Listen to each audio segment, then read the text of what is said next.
નમસ્કાર મિત્રો, છેલ્લા 36 કલાકમાં ભારે વરસાદની આગાહી વચ્ચે તાપી જિલ્લામાં સવારથી જ ધોધમાર વરસાદ જ્યારે વરસી રહ્યો છે તેવા સમયમાં અંતરિયાળ વિસ્તાર ડાંગ જિલ્લાની બોર્ડર પર આવેલું છેવાડાનું ગામ કપડબંધ ગામે આપણે ઉભા છીએ અને હાલ આપણે પાછળ પરિસ્થિતિ જોઈ શકીએ છીએ। પાછળ ગીરા નદી છે જે બંને કાંઠે વહી રહી છે।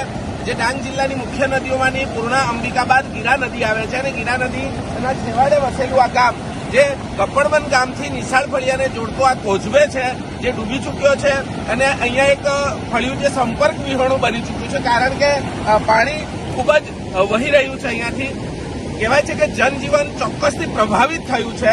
ઇમરજન્સી મેડિકલ સેવાઓ હોય તો તે પણ અત્યારે ખોરવાઈ છે।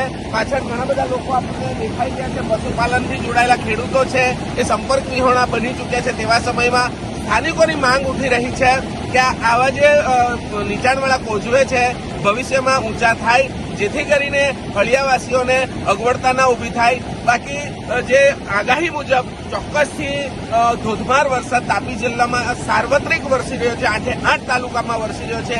તેવા સમયમાં જીજે દેશી ન્યૂઝની ટીમ જીવના જોખમે ગ્રાઉન્ડ ઝીરો માટે પહોંચી છે। ત્યારે હું છું બ્યુરો ચીફ નરેશ માળી, જીજે દેશી ન્યૂઝ તાપી।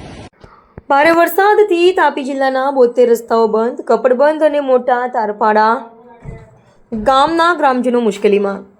રાજ્યભરમાં ભારે વરસાદની આગાહી વચ્ચે તાપી જિલ્લામાં પણ સવારથી જ ધોધમાર વરસાદ વરસી રહ્યો છે।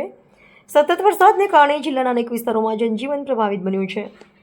મળતી માહિતી મુજબ તાપી જિલ્લાના અંદાજે 72 જેટલા રસ્તાઓ બંધ રહ્યા છે। ડાંગ જિલ્લાની અડીને આવેલા સોનગઢ તાલુકાના અંતિમ ગામ કપડબંધ ખાતે પણ કોઝવે પર પાણી ફરી વળતા રસ્તો બંધ થઈ ગયો હતો, જેના કારણે કપડબંધ ગામને નિશાળ ફળિયા સાથે જોડતો માર્ગ બંધ રહેતા સ્થાનિકોને ભારે હાલાકીનો સામનો કરવો પડી રહ્યો છે।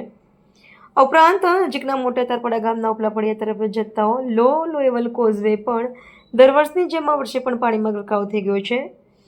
પરિણામે ગ્રામજનોની અવરજવર ખોરવાઈ ગઈ છે અને વિદ્યાર્થીઓ, દર્દીઓ તેમજ રોજિંદા કામકાજ માટે આવતા જતા લોકોને ભારે મુશ્કેલીઓનો સામનો કરવો પડી રહ્યો છે।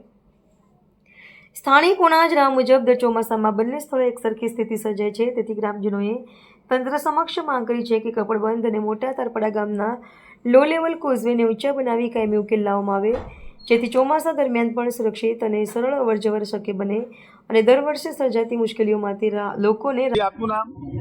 રમણભાઈ, ગામ કપડબંધ। શું કહેશો આ પુલિયા વિશે? આ પુલિયું મોટું થવું જોઈએ અને બહુ તકલીફ પડતી છે। કઈ કઈ બાબતોમાં તકલીફ પડે? તો ઘરચારવા જવાનું બી તકલીફ પડે, ખેતર જવાનું બી તકલીફ પડે ને છોકરાને ભણવા જવાનું બી તકલીફ પડે। આ બાજુ નિશાળ છે પેલા ભણવાની બધી તકલીફ પડતી છે। આ બાજુમાં જે નદી જાય કઈ નદી કહેવાય? આ ગીરા નદી। ગીરા નદી। અત્યારે આટલું બધું પાણી છે ત્યારે તમને લોકોને ડર લાગે? ડર તો લાગે પણ કઈ નહીં। આ તો અમે સરકારને શું કહેવા માંગો? સરકારને અમે કઈ નહીં, એટલું વિશ્વાસ છે કે મોટો બનાવી દે તો અમને તકલીફ નહીં પડે। જી કાકા, આભાર।